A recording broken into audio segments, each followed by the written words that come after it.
श्री नृसिंह सरस्वती चरित्र अध्याय 19 पतिव्रतेस सौभाग्यदान। गाणगापूर ही श्रीगुरूंच्या वास्तव्यानं पवित्र झालेली भूमी। इथे नित्यनवीन महिमा होत असे। ह्या तीर्थक्षेत्राचा महिमा अगम्य आणि अपरंपार आहे। श्रीगुरूंच्या अगम्य लीलांनी त्यांची महती चारही दिशांना पसरली। दररोज शेकडो लोक लांबून लांबून त्यांच्या दर्शनाला येत। येणाऱ्या भक्तांची मनोकामना श्रीगुरू पूर्ण करीत होते। श्रीगुरूंच्या आशीर्वादामुळे अनेक दीनदुबळे श्रीमंत झाले।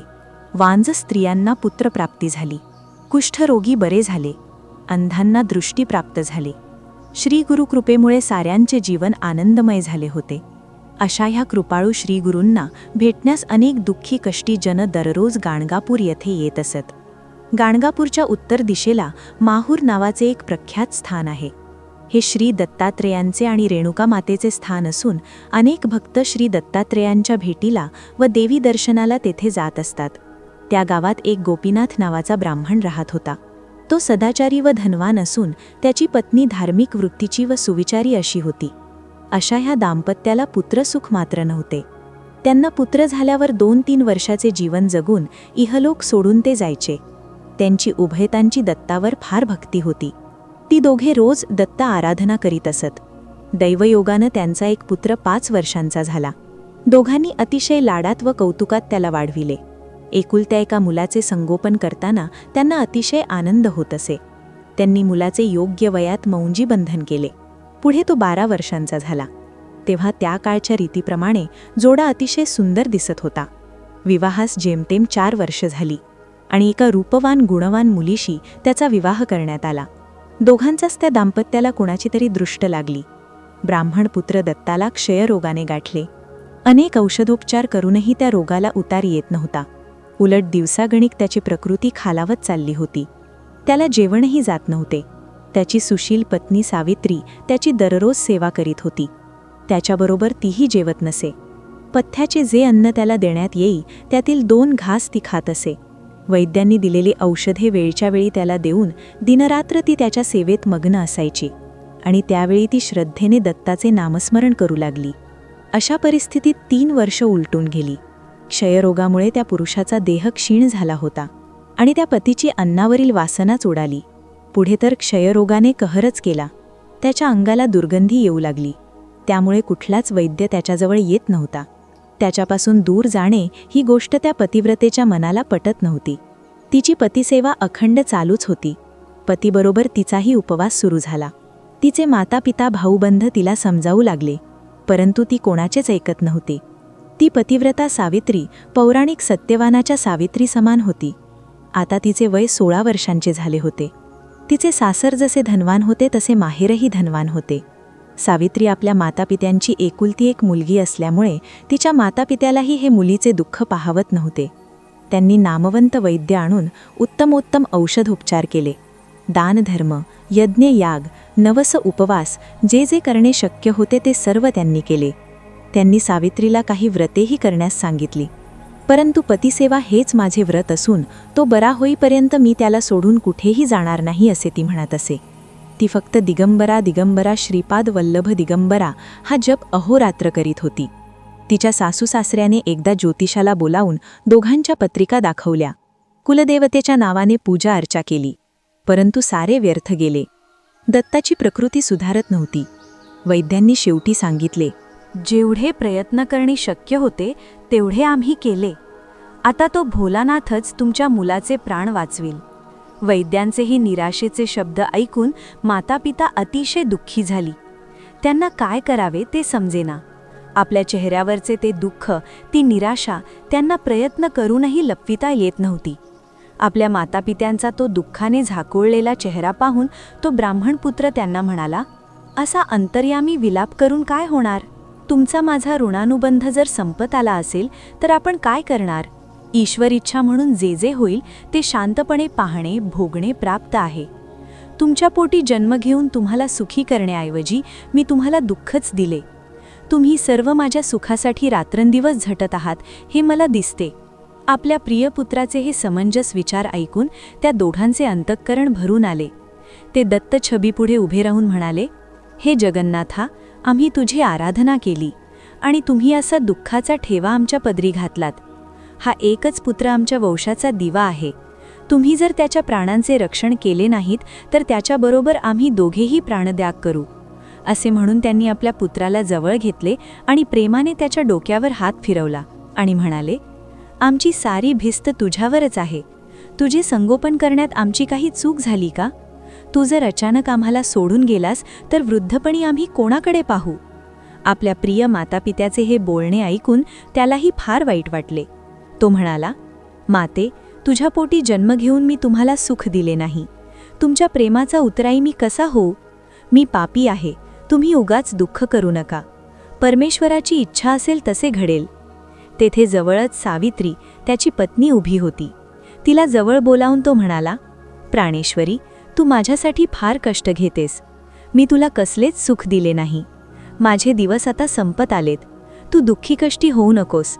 माझ्या पश्चात तू माझ्या घरी राहिलीस तरी माझे हे मातापिता तुला सुखात ठेवतील. तुला येथे राहणी कष्टप्रद वाटत असेल तर तू माहेरी जाऊ शकतेस. आपल्या प्रिय पतीचे हे बोलणे ऐकून ती दुःखी झाली. तिला रडू आवरेना. तिने त्याच्या पायावर मस्तक ठेवले आणि म्हणाली, तुमच्याशिवाय मी जगू शकणार नाही. तुम्ही मला सोडून जाऊ नका. जेथे तुम्ही असाल तेथेच मी येईन. आपल्या प्रिय पुत्राचा व सुनेचा हा संवाद ऐकून ते मातापिता अधिकच दुःखी झाले. अति दुःखामुळे ती मातापिता धरणीवर कोसळली. तेव्हा दोघांना उठवून सुनेने त्यांना धीर दिला. ती म्हणाली, तुम्ही मुळीच चिंता करू नका. माझा पती वाचणार आहे. तुम्ही माझ्यावर विश्वास ठेवा. तो शंकरच माझ्या पतीला वाचवेल. सावित्री पुढे म्हणाली, सर्व लोक सांगत आहेत की गाणगापूरला प्रत्यक्ष प्रभू श्री दत्तात्रेय, श्री नृसिंह सरस्वती या नावाने संन्यासी स्वरूपात एक यती संगमावर गाणगापूर येथे राहत आहे. त्यांना शरण गेल्यास आपला कार्यभाग पूर्ण होईल. तुम्ही परवानगी दिलीत तर मी पतीस तेथी घेऊन जाईन व त्यांच्यावरील हे संकट वाचवीन. सुनेची ही विनंती ऐकून सासू सासऱ्यांनी तिला गाणगापुरी जाण्यास परवानगी दिली.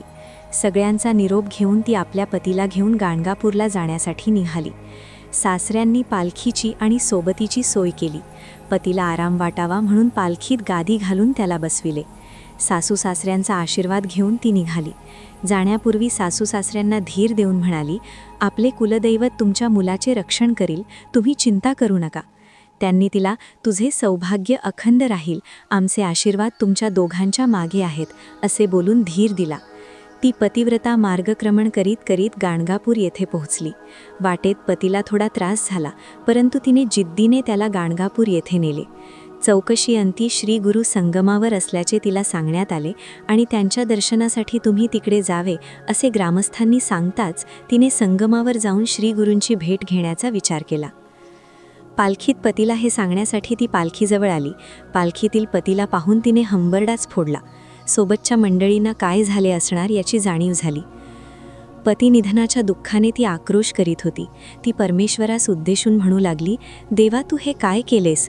तुझ्यावरील विश्वासाने मी या मंदिरात आले. तू तर मंदिरच माझ्या शिरावर कोसळविलेस. माझ्या कोणत्या पापाचे हे शासन मला देतोस? आता मी कुठल्या तोंडाने सासू सासऱ्यांनाही दुःखद वार्ता देऊ? या माझ्या पतीबरोबर मलाही घेऊन जा. माझ्या प्राक्तनाचे हे भोग आहेत. असे म्हणून जवळच असलेली सुरी तिने आपल्या हाती घेतली. तिचा हेतू ओळखून सोबतच्या मंडळीने जबरदस्तीने ती सुरी तिच्या हातातून काढून घेतली. तेव्हा ती जमिनीवर डोके आपटून घेऊ लागली. तिचा तो आक्रोश ऐकून तेथे ग्रामस्थ मंडळी जमा झाली. त्या समूहात रुद्राक्ष धारण केलेला एक तेजस्पुंज तपस्वी तिला दिसू लागला. तो गर्दीतून वाट काढीत तिच्या समोर येऊन तिला म्हणाला, बाळे, शांत हो. हा अविचार सोडून दे. जीवनाचा दोर एकदा तुटला की तो कितीही आक्रोश केल्याने सांधला जात नाही. जन्माबरोबर मृत्यू हा ठेवलेलाच आहे. या जगात शरीराने कोण अमर झाला आहे का? तू तर ज्ञानी सुविचारी दिसतेस, तेव्हा हा निरर्थक शोक करणे सोडून दे. शांतपणे सौम्य शब्दांतील ते तपस्व्याचे विचार ऐकून तिला सत्य परिस्थितीची जाणीव झाली. त्या तपस्व्याला आदराने वंदन करून ती म्हणाली, माझ्यावर दया करा व मी आता काय करावे याबाबत मला काही मार्गदर्शन करा. तेव्हा त्या तपस्व्याने सुवासिनी स्त्रीने आपले दैनंदिन जीवन कसे ठेवावे व विद्वांनी कोणते आचार धर्म पाळावे याबाबतीत तिला उपदेश केला. श्री गुरु म्हणाले, सुवासिनी स्त्रीने आपल्या कोणत्याही कृतीने किंवा उक्तीने पतीच्या प्रतिष्ठेस कसलीही हानी पोहोचणार नाही व त्याच्या अंतःकरणात जरासुद्धा क्लेश होणार नाहीत याची सतत काळजी घेऊन त्याच्या आज्ञेनुसार वर्तन करावे. पती मृत झाल्यास पत्नीने आपले पारलौकिक कल्याण साधण्यासाठी एकतर सहगमन करावे अथवा वैधव्य धर्माचे परिपूर्ण पालन करावे. एखाद्या तपस्वी स्त्रीप्रमाणे तिने जीवन जगून सदैव ईश्वर चिंतनात मग्न होऊन राहावे. सहगमन करणे अथवा विधवाचार सांभाळून राहणे हे दोन्ही मार्ग एकाच तोलामोलाचे, योग्यतेचे आहेत. दोन्ही मार्गांनी सारखेच पुण्य विधवेला मिळते. तेव्हा तुझी कौटुंबिक परिस्थिती पाहून तुझ्या मानसिक शक्ती सामर्थ्याचे आत्मपरीक्षण करून यांतील जो मार्ग तुला सोयीस्कर वाटेल तो तू स्वीकार. अशा प्रकारे अनेक उदाहरणे देऊन तिला त्या तपस्व्याने बोधामृत पाजले. तेव्हा त्यांना आपले हितचिंतक समजून ती म्हणाली, हे मुनिवर्या, मी तर आता अशी परप्रांतात आलेली आहे. मी अनाथ झालेली असून मनाने फार खंगून गेलेली आहे. तुमच्या उपदेशाप्रमाणे विधवेचे खडतर जीवन या समाजात जगणे या वयामुळे मला शक्य होईल असे वाटत नाही आणि म्हणून पतीसह सहगमन करण्याचा मी निर्णय घेत आहे. असे म्हणून तिने त्यांना वंदन केले व हे कृत्य करण्यास मला मनोबल देण्याचा आपण आशीर्वाद द्यावा अशी विनंती तिने केली. तिचे हे पतीवरील नितांत प्रेम, निर्धाराचे बोल आणि असामान्य धैर्य पाहून त्या तपस्व्याला आश्चर्य वाटले. तो तिला म्हणाला, एवढ्या लांबून तू श्री गुरूंच्या दर्शनासाठी म्हणून आलीस, तर पतीचे अग्निसंस्कार करण्यापूर्वी तू एकदा श्री गुरूंचे दर्शन घे. असे म्हणून त्यांनी तिला भस्म व 4 रुद्राक्ष दिली आणि प्रेताचे दहन करण्यापूर्वी हे भस्म पतीच्या सर्वांगास व्यवस्थित लाव आणि 2 रुद्राक्ष तुझ्या गळ्यात घाल व उरलेली 2 पतीच्या प्रत्येक कानात 1-1 याप्रमाणे बांध. सुहासिनींना व ब्राह्मणांना काही दानधर्म कर, असे सांगून ते मुनी तिथून निघून गेले. घरून निघताना सावित्रीने सोबत काही कपडे, द्रव्य आणले होते.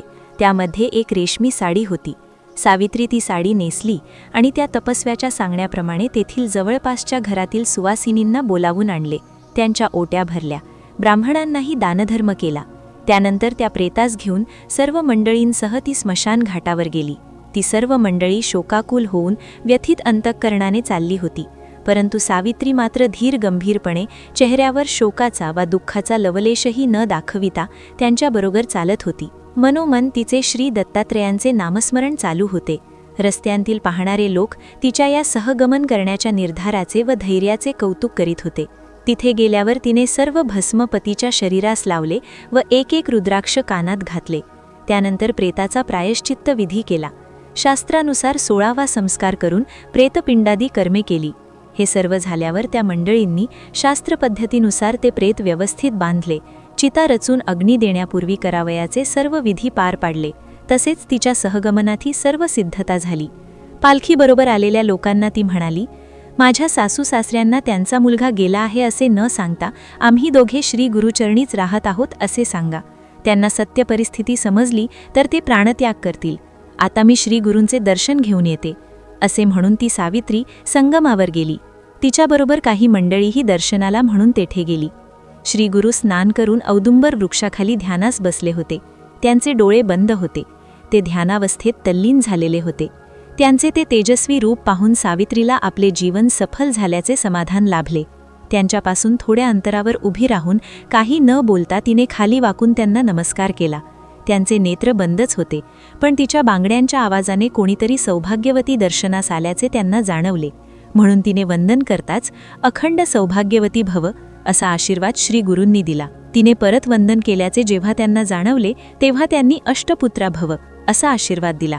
परंतु तिने तिसऱ्यांदा जेव्हा वंदन केले तेव्हा श्री गुरूंनी डोळे उघडले व समोर उभ्या असलेल्या समुदायावरून नजर फिरवली. श्री गुरूंचा आशीर्वाद ऐकून तिला विस्मय वाटला होता. तर सोबतचे लोक आपापसात कुजबूज करून हसू लागले. तेव्हा श्री गुरूंनी थोड्या रागानेच त्यांना विचारले, काय झाले? तुमचे हे चेहरे कसले कुतूहल दर्शवित आहेत? तेव्हा त्यांच्यातील एक ब्राह्मण म्हणाला, महाराज, आपण आत्ताच या स्त्रीला जे आशीर्वाद दिलेत ते ऐकून आम्ही आश्चर्यचकित झालो. क्षमा करा, पण या स्त्रीचा पती मृत झाला असून त्याचे प्रेत स्मशानात आणले आहे. ही स्त्री पतीबरोबर सहगमन करणार आहे. या इहलोकीची यात्रा संपविण्यापूर्वी आपले दर्शन घेऊन आपले ईश्वर स्वरूपी रूप डोळ्यात साठवून हा इहलोक सोडावा या हेतूने ती येथे आली आहे. त्यामुळे आपण दिलेले आशीर्वाद खरे कसे होणार? त्या विप्राचे हे बोलणे ऐकून श्री गुरु म्हणाले, काहीतरी गफलत झालेली दिसते. असत्य होणारे शब्द आमच्या मुखांतून बाहेर येणारच नाहीत याची आम्हाला खात्री आहे. हिचा पती मृत झाला आहे यावर आमचा विश्वासच नाही. आम्हाला हे खरे वाटत नाही. तेव्हा त्याचे प्रेत तुम्ही येथे घेऊन या. आम्हाला प्रत्यक्ष पाहू द्या, म्हणजे खरे खोटे काय ते समजेल. श्रीगुरूंच्या आज्ञेने सर्वजण एकमेकांकडे पाहू लागले. परंतु सावित्रीला नवजीवन प्राप्त झाल्याचा आनंद झाला होता. ती त्या मंडळींना घेऊन धावतच स्मशानात गेली. त्यांच्या सहाय्याने तिने ते तिरडीवर बांधलेले, गुलाल अभिराने माखलेले व हार घालून तेथे ठेवलेले प्रेत संगमावर श्रीगुरू बसलेले होते तेथे आणले. त्यांच्या समोरच थोड्या अंतरावर ते प्रेत जमिनीवर ठेवण्यात आले. ज्यावेळी सावित्री व ही मंडळी प्रेत आणण्यासाठी स्मशानात गेली, त्याचवेळी श्रीगुरूंचे पूजन करण्याच्या हेतूने 4 ब्राह्मण श्रीगुरूंपाशी आले. त्यांनी श्रीगुरूंची षोडशोपचारे पूजा केली आणि रुद्रसूक्ताचे पठण करीत त्यांच्या चरणद्वयांवर अभिषेक करून ते उठले. तेथून ते जाण्यास निघाले. तितक्यात सावित्री हे प्रेत घेऊन तेथे हजर झाली. तेव्हा श्रीगुरूंनी त्या ब्राह्मणांना थांबण्यास सांगितले व प्रेताकडे पाहून सावित्रीला तो मृतदेह बंधनातून मोकळा करण्याची आज्ञा दिली. श्रीगुरूंच्या आज्ञेने प्रेतासोबत आलेल्या मंडळींनी बांधलेले ते प्रेत सोडले आणि त्यांनी प्रेत निर्वस्त्र करून पांढऱ्या कपड्यात झाकून श्रीगुरूंसमोर ठेवले. ते प्रेत पाहून श्रीगुरू त्या ब्राह्मणांना म्हणाले, आता तुम्ही जो अभिषेक केलात त्याचे तीर्थ या मृताच्या सर्वांगावर शिंपडा. त्या ब्राह्मणांनी त्याप्रमाणे केल्यावर श्रीगुरूंनी आपली नजर त्या प्रेतावरून फिरवली आणि ओठांची हालचाल करीत ते काहीतरी पुटपुटले. त्यांची ती अमृतमय दृष्टी परत प्रेतावरून फिरताच तो मृत झालेला सावित्रीचा पती गाढ निद्रेतून जागा झाल्याप्रमाणे आळोखे पिळोखे देत उठून बसला. त्याने विस्मयाने आपली नजर सर्वांगावरून फिरवली व जवळच इभ्या असलेल्या सावित्रीला बोलावले. तो तिला म्हणाला, हे काय चाललंय? माझे कपडे कुठे आहेत? ही सर्व लोक इथे का जमलीत? हे यतीश्वर कोण? मला येथे का आणले आहे? महाराज, आपण आत्ताच या स्त्रीला जे आशीर्वाद दिलेत ते ऐकून आम्ही आश्चर्यचकित झालो. क्षमा करा, पण या स्त्रीचा पती मृत झाला असून त्याचे प्रेत स्मशानात आणले आहे. ही स्त्री पतीबरोबर सहगमन करणार आहे. या इहलोकीची यात्रा संपविण्यापूर्वी आपले दर्शन घेऊन आपले ईश्वर स्वरूपी रूप डोळ्यात साठवून हा इहलोक सोडावा या हेतूने ती येथे आली आहे. त्यामुळे आपण दिलेले आशीर्वाद खरे कसे होणार? त्या विप्राचे हे बोलणे ऐकून श्रीगुरू म्हणाले, काहीतरी गफलत झालेली दिसते. असत्य होणारे शब्द आमच्या मुखांतून बाहेर येणारच नाहीत याची आम्हाला खात्री आहे. हिचा पती मृत झाला आहे यावर आमचा विश्वासच नाही. आम्हाला हे खरे वाटत नाही. तेव्हा त्याचे प्रेत तुम्ही येथे घेऊन या. आम्हाला प्रत्यक्ष पाहू द्या, म्हणजे खरे खोटे काय ते समजेल. श्रीगुरूंच्या आज्ञेने सर्वजण एकमेकांकडे पाहू लागले. परंतु सावित्रीला नवजीवन प्राप्त झाल्याचा आनंद झाला होता. ती त्या मंडळींना घेऊन धावतच स्मशानात गेली. त्यांच्या सहाय्याने तिने ते तिरडीवर बांधलेले, गुलाल अभिराने माखलेले व हार घालून तेथे ठेवलेले प्रेत संगमावर श्रीगुरू बसलेले होते तेथे आणले. त्यांच्या समोरच थोड्या अंतरावर ते प्रेत जमिनीवर ठेवण्यात आले. ज्यावेळी सावित्री व ही मंडळी प्रेत आणण्यासाठी स्मशानात गेली, त्याचवेळी श्रीगुरूंचे पूजन करण्याच्या हेतूने 4 ब्राह्मण श्रीगुरूंपाशी आले. त्यांनी श्रीगुरूंची षोडशोपचारे पूजा केली आणि रुद्रसूक्ताचे पठण करीत त्यांच्या चरणद्वयांवर अभिषेक करून ते उठले. तेथून ते जाण्यास निघाले. तितक्यात सावित्री हे प्रेत घेऊन तेथे हजर झाली. तेव्हा श्रीगुरूंनी त्या ब्राह्मणांना थांबण्यास सांगितले व प्रेताकडे पाहून सावित्रीला तो मृतदेह बंधनातून मोकळा करण्याची आज्ञा दिली. श्रीगुरूंच्या आज्ञेने प्रेतासोबत आलेल्या मंडळींनी बांधलेले ते प्रेत सोडले आणि त्यांनी प्रेत निर्वस्त्र करून पांढऱ्या कपड्यात झाकून श्रीगुरूंसमोर ठेवले. ते प्रेत पाहून श्रीगुरू त्या ब्राह्मणांना म्हणाले, आता तुम्ही जो अभिषेक केलात त्याचे तीर्थ या मृताच्या सर्वांगावर शिंपडा. त्या ब्राह्मणांनी त्याप्रमाणे केल्यावर श्रीगुरूंनी आपली नजर त्या प्रेतावरून फिरवली आणि ओठांची हालचाल करीत ते काहीतरी पुटपुटले. त्यांची ती अमृतमय दृष्टी परत प्रेतावरून फिरताच तो मृत झालेला सावित्रीचा पती गाढ निद्रेतून जागा झाल्याप्रमाणे आळोखे पिळोखे देत उठून बसला. त्याने विस्मयाने आपली नजर सर्वांगावरून फिरवली व जवळच इभ्या असलेल्या सावित्रीला बोलावले. तो तिला म्हणाला, हे काय चाललंय? माझे कपडे कुठे आहेत? ही सर्व लोक इथे का जमलीत? हे यतीश्वर कोण? मला येथे का आणले आहे? असे अनेक प्रश्न तो तिला विचारी लागला. आपला मृतपती उठला हाच आनंद तिच्यासाठी फार मोठा होता. तिला त्याच्या प्रश्नांना उत्तरे देण्यास शब्दच फुटत नव्हते. श्रीगुरूंच्या या अलौकिक कृतीने ती भारावून गेली. अत्यानंदाने कोणतेच शब्द बोलण्याच्या मनस्थितीत ती नव्हती. आपण नग्नावस्थेत आहोत हे त्या पुरुषाला समजले आणि शर्मेने त्याने मान खाली घातली. त्याला नवीन वस्त्रे देण्यात आली. ती वस्त्रे नेसून तो आपल्या पत्नीकडे गेला. जेव्हा घडलेली सर्व घटना तिने विस्तारपूर्वक पतीला सांगितली तेव्हा त्याचाही आनंद गगनात मावेना. ती दोघे श्रीगुरूंकडे गेली आणि त्यांच्या चरणकमलांवर मस्तक ठेवून त्या उभयतांनी त्यांना वंदन केले. त्या सावित्रीचे मन भक्तीने, प्रेमाने व कृतज्ञतेने भरून आले. तिच्या डोळ्यांतून अश्रुधारा वाहू लागल्या. जमलेले सर्व लोक श्रीगुरूंच्या नावाने जय जयकार करू लागले. एक मृत व्यक्ती श्रीगुरूंच्या कृपेने जिवंत झालेली ते सर्वजण प्रथमच पाहत होते. श्रीगुरूंनी स्नामगमावर दोघांना स्नान करण्यास सांगितले. ते दोघे स्नान करून श्रीगुरूंच्या पुढे आले. त्यांच्या चरणी नतमस्तक होऊन श्रीगुरूंची मनापासून त्यांनी प्रार्थना केली आणि म्हणाले, हे स्वामी, आम्ही काय करावे जेणेकरून तुमच्या या अतुलनीय अगणित उपकारांची फेड आमच्याकडून होईल. ह्या समस्त जीवमात्रांचे रक्षण करणारे एकमेव श्री शंकर तुम्हीच आहात. शरणागताचे रक्षण करणारे अशी तुमची ख्याती त्रिभुवनात पसरलेली आहे. हे ब्रह्मा, विष्णू, महेश्वरा, तुम्हीच आमचे रक्षण करा. आमच्यावर कृपादृष्टीने पहा. तुमच्या चरणी आमचे नमस्कार असोत. आमच्या हातून काही चुका घडल्या असतील तर आम्हाला क्षमा करा आणि आमचे सारे अपराध पोटात घाला. अशी प्रार्थना त्या जोडप्याने श्रीगुरूंच्या चरणी केली. त्यांच्या स्तुतिसुमनांनी गुरु आनंदाने त्या जोडप्याजवळ गेले आणि त्यांनी दोघांना आशीर्वाद दिला. तुम्ही दोघेही पूर्णायुषी व्हाल. तुम्हाला धनाची कमतरता भासणार नाही. अष्टपुत्रा सौभाग्यवती भव. ह्या माझ्या आशीर्वादाने तुम्हाला अष्टपुत्र होतील. तुमची सारी पापे नष्ट होऊन तुम्ही मुक्त व्हाल. त्यांच्या ह्या आशीर्वादाने त्या पती पत्नीच्या आनंदाला पारावार राहिला नाही. त्या आनंदमय वातावरणात एक कुटील बुद्धीचा धूर्त ब्राह्मण त्या गर्दीत होता. तो स्वामींना म्हणाला, हे गुरुदेवा, माझ्या मनात एक संशय निर्माण झाला आहे आणि या संशयाचे निरसन तुम्हीच करू शकाल. आपल्या शास्त्राप्रमाणे ब्रह्मलिखित कधीही चुकत नाही. जे भोग आहेत व आपल्या प्रारब्धात लिहिलेले आहेत ते कधी टळत नाहीत. असे असताना या गृहस्थाला अपमृत्यू कसा आला, त्याचा प्राण कसा गेला व परत त्याला पुनर्जन्म कसा प्राप्त झाला? त्या ब्राह्मणाचे बोलणे ऐकून श्रीगुरू हसले व म्हणाले, आम्ही ह्या माणसाच्या पुढच्या जन्मातील काही आयुष्य ब्रह्मदेवाकडून मागून घेतले आहे. मी त्याचे आयुष्य 30 वर्षांनी मागून घेतल्यामुळे त्याचा हा पुनर्जन्म झाला. त्याची पत्नी सावित्री अत्यंत पुण्यवान होती. तिच्या पुण्याईपुढे मला माझी मान तुकवावीच लागली. पतिव्रतेची शक्ती फार बलवान असते. तिच्या पतीच्या प्राक्तनानुसार त्याचे आयुष्य संपलेले होते, परंतु पत्नीच्या पुण्याईपुढे ईश्वरही अशी मान झुकवतो. असे म्हणून श्रीगुरू गाणगापूर येथील मठात गेले. त्यांच्याबरोबर ती पतिपत्नी संगमावरून गाणगापूरला गेली. त्या दिवशी संध्याकाळीच त्या पुनर्जन्म झालेल्या ब्राह्मणाचे मातापिता त्यांची खुशाली जाणून घेण्यासाठी गाणगापूरला आले. तेव्हा त्यांना आपला पुत्र सुस्थितीत असून आनंदात दिसला. हे पाहून मातापित्यालाही अत्यानंद झाला.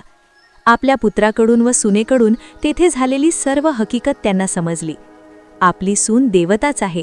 तिच्या पुण्याईनेच माझ्या पुत्राला आज पुनर्जन्म प्राप्त झाला आहे याची त्यांना खात्री झाली. ती रात्र सर्वांनी आनंदात श्रीगुरूंचे भजन करण्यात घालवली. दुसऱ्या दिवशी श्रीगुरूंचे पूजन करून मोठी समाराधना केली. ब्राह्मणांना दानधर्म केले गेले. गाणगापूर सोडण्यापूर्वी सावित्रीने श्रीगुरूंना विचारले, आम्ही गाणगापूर येथे आल्यावर एका तपस्व्याने जे भस्म व 4 रुद्राक्ष मला दिली होती ती रुद्राक्ष कोणत्या हेतूने मला दिली होती? तेव्हा श्रीगुरूंनी तिला सांगितले, बाळे, तो तपस्वी आपणच होतो. ती तुला दिली कारण भस्म तुझ्या पतीच्या अंगाला फासल्यामुळे मला त्याचा पुनर्जन्म करता आला. ती रुद्राक्ष तू जपून ठेव. भस्मधारणाने व रुद्राक्ष वापरण्याने चित्तवृत्ती प्रसन्न राहते. ईश्वर निष्ठा वाढीस लागते. म्हणून यती, महायती, साधू सर्व भस्म लावून रुद्राक्ष घालतात. असे म्हणून त्यांनी त्या रुद्राक्ष व भस्माचा महिमा तेथे जमलेल्या सर्वांना सांगितला. ती पुण्यवान सावित्री पती व सासूसासरे यांच्यासह आपल्या गावाला परतली. परत जाताना गुरुदेवाने दिलेली रुद्राक्ष व भस्म नेण्यास ती विसरली नाही.